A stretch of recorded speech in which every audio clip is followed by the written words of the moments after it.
कुछ मेंसुरेशन के सवाल हम लोग देखेंगे। जैसे पहला सवाल दिया गया है कि एक ठोस घन को 27 समरूप घनों में बांटा जाए तो कुल पृष्ठीय क्षेत्रफल में कितने प्रतिशत की वृद्धि होगी। तो एक घन को 27 भागों में बांटेंगे। इस तरह का क्वेश्चन आपको गोला में भी पूछा जाएगा। मैं घन और गोला दोनों में बता रहा हूँ। तो 27 भाग में बांटने का मतलब हो जाएगा कि भुजा जो हो जाएगी 1/3 हो जाएगी। मतलब पहले भुजा हम लोग मान सकते थे 3, तो टोटल सरफेस एरिया होता 6 × 3 का स्क्वायर यानी कि 54 हो जाता। अब जो भुजा होगी 27 भाग में बांटेंगे तो इसका तो वॉल्यूम होगा 27। अब वॉल्यूम 1 होगा, मतलब छोटे वाले का, एक छोटे वाले का, तो भुजा अब 1 आएगा। तो अब सभी 27 का टोटल सरफेस एरिया, तो सभी 27 का टोटल सरफेस एरिया करना है तो 27 × 6 × 1 का स्क्वायर यानी कि 162 आएगा। मतलब पहले 154 हो रहा था, अब 162 हो रहा है। इसका मतलब है कि 1 से 3 हो रहा है, मतलब कि दुगुना वृद्धि हो रहा है।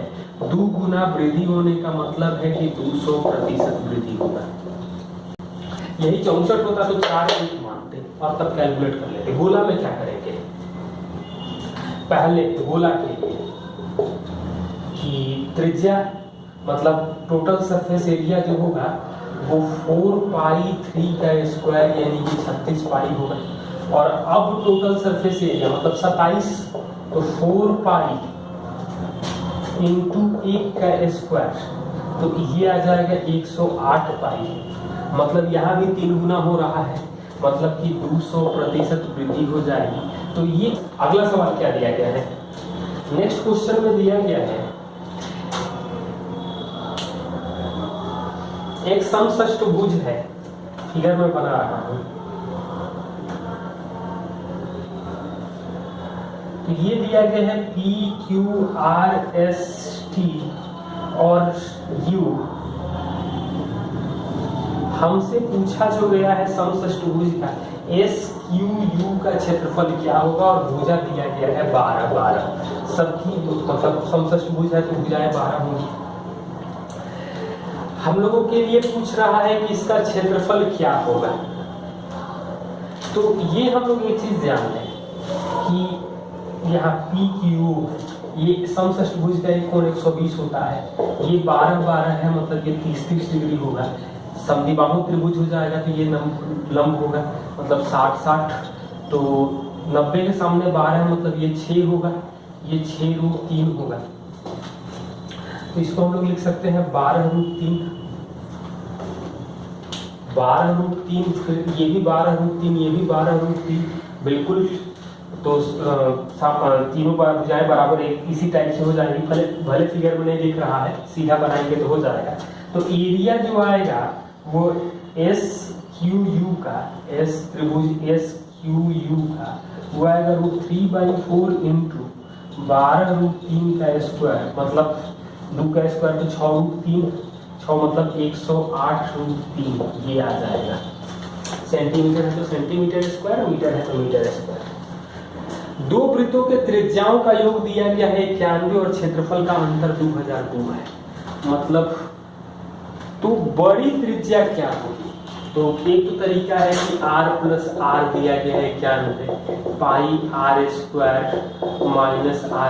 - दिया गया है 2002। तो यहाँ से r मतलब 22/7, 91 × r दिया गया है हमें 2002। तो r - r निकाल के हम लोग कैलकुलेट कर सकते हैं। लेकिन मैं कुछ और बताना चाह रहा हूँ। जब हमें ऑप्शन दिया गया है बड़े त्रिज्या का मान दिया गया है 56, 42, 63 और 49, तो क्या मतलब बड़ा त्रिज्या क्या होगा। तो बड़ा त्रिज्या 56 है यानी कि छोटी त्रिज्या 35 होगी। 42 तो होने का सवाल नहीं है क्योंकि छोटा 49 हो जाएगा। 63 हो जाएगा तो 28 आएगा, और 49 होगा तो 42 आएगा। अब एक चीज हम लोग जानते हैं, π7 का स्क्वायर जो होता है वो 154 होता है।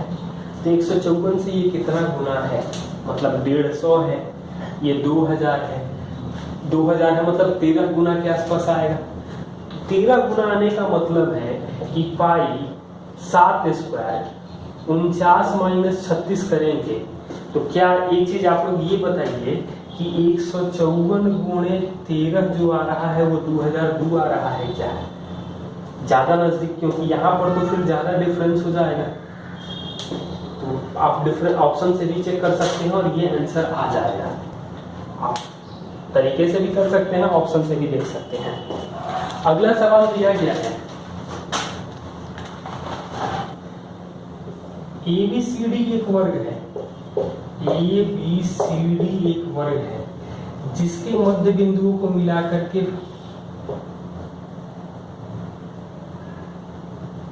तो EFGH और इनके मध्य बिंदुओं को मिला करके LMNO और एक वृत्त जो है इसको टच कर रहा है, मतलब चारों भुजाओं को। इस वृत्त का क्षेत्रफल दिया गया है 38.5 सेंटीमीटर स्क्वायर, वृत्त का क्षेत्रफल। तो ABCD का क्षेत्रफल क्या होगा? 38.5 है, मतलब 154/4, 38.5 को हम लोग कर सकते हैं। तो यानी कि वृत्त की त्रिज्या जो आ जाएगी वो 7/2 यानी 3.5, यानी LM जो होगा वो व्यास के बराबर होगा तो 7 हो जाएगा। LM 7 होगा तो EF भुजा जो हो जाएगी वो 7√2 होगी और AB भुजा जो आएगी वो 14 होगी। AB 14 होगा, मतलब इसका एरिया ABCD का जो क्षेत्रफल आएगा वो 196 सेंटीमीटर स्क्वायर। ABCD EF एक समषष्टभुज है, तो ABCD EF और हमें पूछा गया है 12 सेंटीमीटर का समषष्टभुज है। ECD का क्षेत्रफल, ECD का क्षेत्रफल क्या होगा? तो ये 12 है, ये 12 है। अभी हम लोग पिछले सवाल में देखे थे ये 120 होगा समषष्टभुज का कोण, तो यहाँ ये 30 आएगा, ये 30 आएगा, मतलब ये 60 होगा। तो 30 के सामने ये 6 होगा, 6√3, 6√3, तो एरिया जो आ जाएगा 1/3, 12, सॉरी एरिया होगा त्रिभुज के क्षेत्रफल ECD का आधार 1/2 आधार गुणे ऊंचाई, ऊंचाई 6 होगा, 2 से कटेगा 3 यानी 36√3 ये आ जाएगा।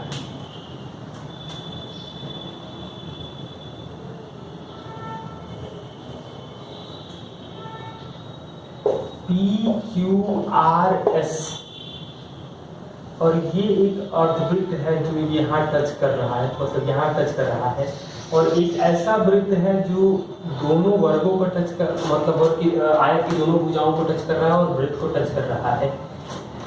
और दिया गया है हमें QR 7 दिया गया है, QR 7 दिया गया है, मतलब अर्धवृत्त है तो त्रिज्या 7 हो जाएगी, यानी कि ये पूरा 14 होगा। तो ये भाग भी हमें, तो छोटे वृत्त की त्रिज्या क्या होगी?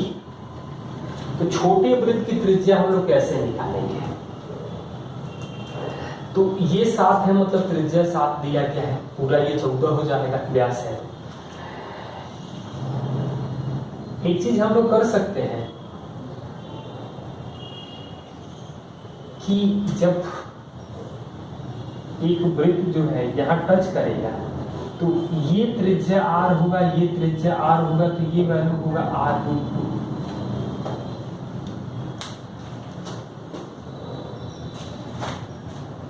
ये भी 7 होगा, ये जो मान लो O है तो OQ जो आ जाएगा वो 7√2 होगा। तो हम लोग कर सकते हैं कि 7√2 मतलब पूरा जो आएगा वो 7 इसका त्रिज्या प्लस R प्लस R√2,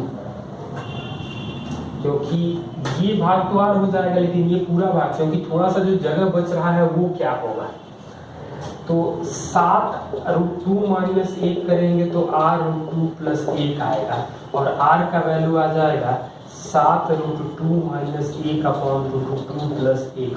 अब इसको हम लोग रेशनलाइज करें तो 7√2 माइनस 1√2 प्लस 1 गुणे √2 माइनस 1√2 माइनस 1, तो 2 माइनस 1 तो 1 हो जाएगा, यानी कि 7 गुणे 3 माइनस 2√2 यानी कि 21 माइनस 14√2। ऑप्शन का भी सहारा लेकर हम लोग देख सकते थे, लेकिन मैं पूरा एक्सपेंड करना चाह रहा था। ये P है, Q है, ये R है, ये त्रिज्यखंड है। ये छोटी, इसकी त्रिज्या 7 दे रखी है, मतलब PQ या QR की। तो इस छोटे वृत्त का क्षेत्रफल क्या होगा? तो पहले हम लोग क्षेत्रफल निकालने के लिए त्रिज्या निकाल लेंगे तो हमारा काम हो जाएगा। तो हम लोग ये करें, ये भाग तो r√2 होता था, अभी पिछले सवाल में देखे थे हम लोग, और ये r, तो r प्लस r√2 जो आ रहा है वो 7 आ रहा है। मतलब कहीं भी फिगर आप लोग थोड़ा ध्यान से देखिए, मतलब वो मिलाया इस तरह से गया है कि यही है, फिगर थोड़ा सा सही कर लीजिए। तो r का वैल्यू आएगा 7/√2 प्लस 1, मतलब इसको रेशनलाइज करेंगे तो 7√2 माइनस 1 आ जाएगा। तो जो इसका एरिया आएगा πr², तो πr² का मतलब 7 है तो 154 होता है, तो 154 इसका स्क्वायर करेंगे तो 3 माइनस 2√2।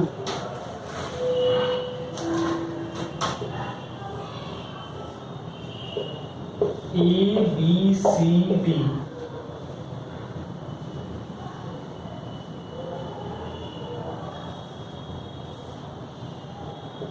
ये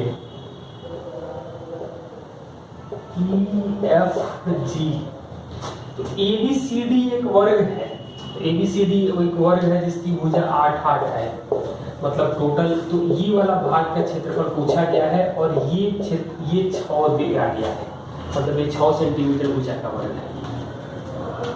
तो छायांकित भाग का क्षेत्रफल क्या होगा? मतलब टोटल एरिया जो आ जाएगा वो आ जाएगा 64, मतलब पूरा सेंटीमीटर स्क्वायर। ये 6 है मतलब 2 है, ये 6 है मतलब 2 है, तो 1/2 आधार गुणे ऊंचाई यानी कि ये 8 आएगा, ये 8 आ जाएगा, ये 36 आएगा, तो ये तो 52 आ जाएगा। बाकी एरिया बचेगा क्या? तो रंगीन हुए भाग का एरिया जो आ जाएगा 64 माइनस 52 यानी कि 12 सेंटीमीटर।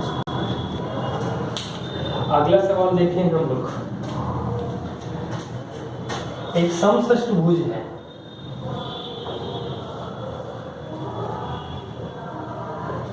ABCDEF,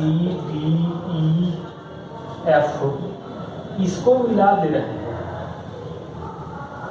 भुजा से भुजा मतलब सिर से सिर को मिलाया गया है, और ये रंगे हुए भाग का क्षेत्रफल क्या होगा? तो अभी हम लोग सवाल ये 12 है, ये अभी देखे थे 6√3 आया था, ये भी 12 होगा तो आधा ही मिलेगा, क्योंकि 12 है, ये 12 है, तो दोनों को मिलाएंगे तो मध्य बिंदु मिलेगा, मतलब ये 6 होगा। ये समलंब चतुर्भुज की तरह ट्रीट किया जाएगा। ये वाली ऊंचाई 6√3 है, मतलब जो एरिया रंगा हुआ भाग का आएगा 1/2, 12 प्लस 6 गुणे 6√3 तो 18, यानी कि ये 9 54√3 सेंटीमीटर।